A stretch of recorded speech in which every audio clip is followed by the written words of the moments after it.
বিসমিল্লাহির রহমানির রহিম। আমি আজ এসেছি রূপসা শহরের যে আকর্ষণ বা রূপসার আইকন যাকে বলে, বা সারা বাংলাদেশের 7 বীরশ্রেষ্ঠর অন্যতম সেনানী রুহুল আমিন, বীরশ্রেষ্ঠ রুহুল আমিনের সমাধি দেখতে। তো এই হচ্ছে সেই বীরশ্রেষ্ঠ রুহুল আমিনের সমাধি। আমরা টিভিতে দেখেছি। তো এটি একেবারে আপনারা দেখেন রূপসা যে ফেরিঘাট, সেইখান থেকে মাত্র কয়েক মিটার, মানে একেবারে রূপসা সেই ফেরিঘাট তার পাশেই অবস্থিত। তো আমি এখন আপনাদের ছোট একটি ব্লগের মাধ্যমে, যেহেতু এমন এমন মহান এক ব্যক্তিত্বের মাজারে এসেছি, তো তার মাজারটি আমি আপনাদেরকে ঘুরিয়ে দেখাবো। দেখুন। হ্যাঁ, আমি এখন যাচ্ছি এই বীর সেনানী বীরশ্রেষ্ঠ মোহাম্মদ রুহুল আমিন সাহেবের সমাধির ভিতরে। তো আমি ঢুকতেছি। এখানে 3টি গেট রয়েছে, একটি বড় গেট এবং 2টি পকেট গেট। এবং এনার যে মাজারের যে আপনার গেটটি, এটির ডিজাইনটি দেখুন। ওগুলো দেয়াল, এটি হচ্ছে আপনার গেট। আমি প্রবেশ পথ দিয়ে ঢুকছি। আপনারা যখন আসবেন তখন এখানে কোনো টিকিটের মূল্য নাই। তো বিনা টিকিটে আপনারা এমন মহান বীরশ্রেষ্ঠের মাজারটি ভ্রমণ করতে পারবেন। তো মাজারটি আপনাদের ঘুরে দেখাচ্ছি। হ্যাঁ, ওনার সাথে আরেকজন বীর সেনানী, যিনি বীর বিক্রম, ওনারও কবর রয়েছে। উনিও 10 ডিসেম্বর 1971 সালে মারা যান। আর আসলে আমি এই যে লেখাগুলো থাকে বিভিন্ন, এই লেখাগুলো আমি পড়তে খুব পছন্দ করি। তো লেখাগুলো আমি পড়তেছি। এখানে লেখা বিসমিল্লাহির রহমানির রহিম আরবিতে, আসসালামু আলাইকুম ইয়া আহলাল কুবুরি বীরশ্রেষ্ঠ মরহুম শহীদ Ruhul Amin, engine room RT officer, Bangladesh নৌবাহিনী, জন্ম 1934, শাহাদাত বরণ 10 ডিসেম্বর 1971 ইংরেজি। আচ্ছা, এখানে হুব্বুল অতনে মিনান ইমান লেখা, দেশপ্রেম ইমানের অঙ্গ, অর্থাৎ দেশপ্রেম ইমানের অঙ্গ আল হাদিস এর প্রতীক শুনে যাও। এই সমাধিতে শায়িত মহান মুক্তিযোদ্ধা বীরশ্রেষ্ঠ রুহুল আমিনের অবদানের কথা, যার রক্তে মুক্ত হয়ে দেশ। 1971 সালে বীর মুক্তিযোদ্ধা, engine room RT officer, class 1, Mohammad শহীদ রুহুল আমিন মুক্তিযুদ্ধে 9 নং সেক্টরাধীন দীর্ঘ 9 মাস যুদ্ধ করেন। 10 ডিসেম্বর 1971 সালে মুক্তিযুদ্ধে নৌবাহিনীর প্রথম জাহাজ পলাশ নিয়ে মাতৃভূমি মুক্ত করতে খুলনা রূপসা ফেরিঘাটের নিকটে আসলে বিমান বাহিনী কর্তৃক আক্রান্ত হন এবং বিমানের গোলাবর্ষণে নিজ জাহাজ মারাত্মকভাবে ক্ষতিগ্রস্ত হওয়া সত্ত্বেও জীবনের ঝুঁকি নিয়ে তিনি শেষ মুহূর্ত পর্যন্ত নিজ দায়িত্ব পালন করেন। বীরশ্রেষ্ঠ রুহুল আমিন নজিরবিহীন সাহসিকতার সাথে নিজ দায়িত্ব অটল থাকেন এবং নিজ জাহাজের শেষ নিঃশ্বাস ত্যাগ করেন। গণপ্রজাতন্ত্রী বাংলাদেশ সরকার এই মহান দেশপ্রেমিক মুক্তিযোদ্ধাকে রাষ্ট্রীয় সর্বোচ্চ উপাধি বীরশ্রেষ্ঠতে উপাধিতে ভূষিত করে। তার প্রাক্তন সৈনিক নং 620006 engine room RT officer, class 1। তিনি 1934 সালে নোয়াখালী জেলার বেগমগঞ্জ থানার সাপাড়া গ্রামে জন্মগ্রহণ করেন। তার পিতার নাম মোহাম্মদ আজহার মিয়া। এই অকুতোভয় বীরকে যুদ্ধকালীন সময়ে বর্তমান স্থান সম্মানিত করা হয়। কেডিএ তদন্তন chairman colonel Mohammad Abdul Salam BGM এর উদ্যোগে 1998 সালে এই সমাধিস্থল চিহ্নিত করার পর জমির মালিক জনাব SM আমজাদ এবং MD ফেরদাউস আলম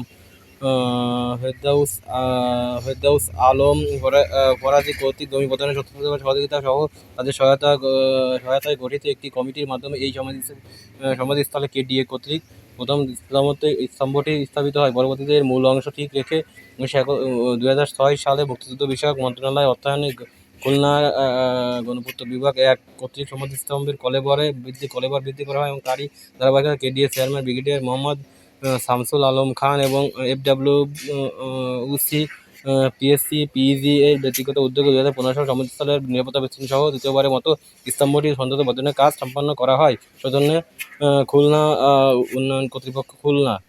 আচ্ছা এটি পড়লাম এবার বিসমিল্লাহির রহমানির রহিম। ইয়া আসসালামু আলাইকুম ইয়া আলাল কবুরি বীর বিক্রম হযরত মরহুম শহীদ মহিবুল্লাহ এবি বাংলাদেশ নৌবাহিনী জেলা জন্ম 1944 ইংরেজি, শাহাদাত বরণ 10 ডিসেম্বর 1971 ইংরেজি। এরা দুজন সম্ভবত একই সাথে মৃত্যুবরণ করেছিলেন। তো এটা মহিবুল্লাহ সাহেবের কবর।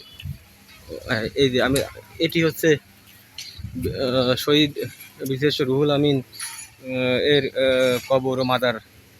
ভাই এরপরে উঠা যাবে ভাই পা পা দিয়ে? আচ্ছা যেহেতু এরপর উঠা যাবে ওটি এটি হচ্ছে মূল বেদি বা মূল কবর, এগুলো তার সম্মানে নির্মিত। দেখুন পা পুড়ে যাচ্ছে, আমি খালি পায়ে উঠছি।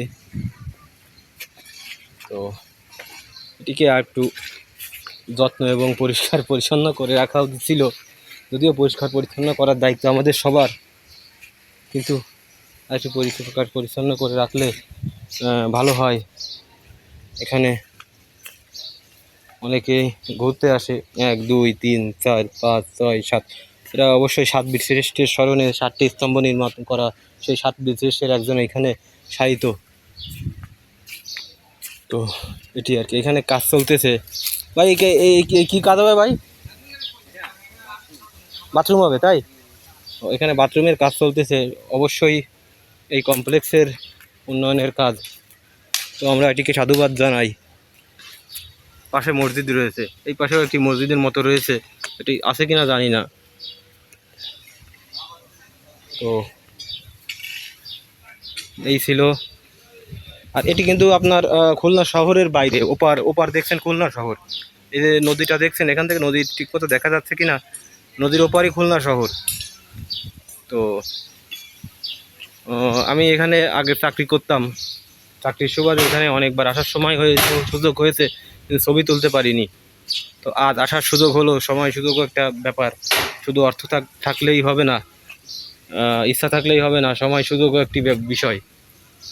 তো এটি খুলনা, এটির রূপসা শহর বা রূপসা শহর বলে না, তারপর আমি যদি শহরও ধরে নিই তাহলে সেই রূপসা শহর বা ফেরিঘাটের এই দিকে অবস্থিত। এটি সম্ভবত দক্ষিণ দিকে, ওদিকে দেখা যাচ্ছে খুলনা শহর এবং এই যে রূপসা নদী, এখান থেকে অনেক লোক যাতায়াত করে। তো এখানে কি লেখা আমার হয়তো বলা ঠিক হবে কিনা জানি না। এখানে লেখা আছে যে উনি নিজ জাহাজে মৃত্যুবরণ করেছেন, কিন্তু আমরা জানি যে উনি জাহাজে মৃত্যুবরণ করেননি, উনি জাহাজে শেষ নিঃশ্বাস ত্যাগ করেছেন উনি, কিন্তু আমরা জানি যে উনি নিজ জাহাজে শেষ নিঃশ্বাস ত্যাগ করেননি। উনি আহত হয়ে, গুরুতরভাবে আহত হয়ে যখন নদীতে ঝাঁপ দিয়েছিলেন, তখন এই যে যেখানে মারা গেছেন, যেখানে সমাহিত করা হয়, এই দিকে আসলে এইখানে তাকে রাজাকার বাহিনী, আলবদর বাহিনী ধরে আপনার বেয়নেট দিয়ে খুঁচিয়ে বা আপনার দেশীয় অস্ত্রশস্ত্র দিয়ে খুঁচিয়ে তাকে রক্তাক্ত করে তাকে হত্যা করে। তো এটাই আমরা জানি। এখন হয়তো ইতিহাসের বিষয় একটু হয়তো আমারই ভুল হতে পারে বা কিছু একটা হবে, কিন্তু আমি এটা জানি আর কি। তো যাই হোক, সবাই ভালো থাকবেন। তো এই হচ্ছে সেই বসার স্থান, যেখানে প্রত্যেকদিন সকালে আমি যখন এখানে চাকরি করতাম, তখন এইখানে প্রত্যেকদিন সকালে ভোরে এসে বসতাম এবং বাতাস খেতাম। এই হলো, আমি অনেক ভোরে ঘুম থেকে উঠতাম এবং উঠে এখানে এসে হাঁটাচলা করতাম, এখানে বাতাস খেতাম, এখানে পরিবেশটা অনেকদিন এখানে আপনার পরিবেশটা খুব বেশি ভালো না। এখানে খাবার ময়লা ফেলা হয়, ময়লা খাবার দাবার বা উচ্ছিষ্ট খাবার দাবার ময়লা ফেলা হয়। তো আমরা নদীকে এভাবে, আমার ইচ্ছা আছে নদীকে নিয়ে আমি কিছু ব্লগ করবো, যে বাংলাদেশের নদীগুলো কীভাবে আপনার দখল দূষণ হয়ে যাচ্ছে, দূষিত হচ্ছে।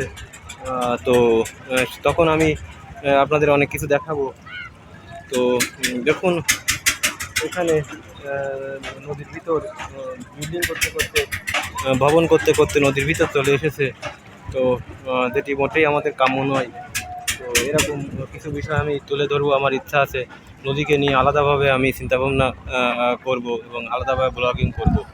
তো সবাইকে ধন্যবাদ, সবাই ভালো থাকবেন এবং যাতে এরকম আরও অনেক ভিডিও করতে পারি। সেজন্য দোয়া করবেন, চ্যানেলটি সাবস্ক্রাইব করে দেবেন মেহেরবানি করে, লাইক কমেন্ট শেয়ার করে পাশে থাকবেন এবং আপনাদের জন্য যাতে এরকম আরও অনেক ভিডিও তৈরি করতে পারি সেজন্য আমার জন্য দোয়া করবেন। ঠিক আছে, আমি এখন অন্যত্র যাব। সবাই ভালো থাকবেন।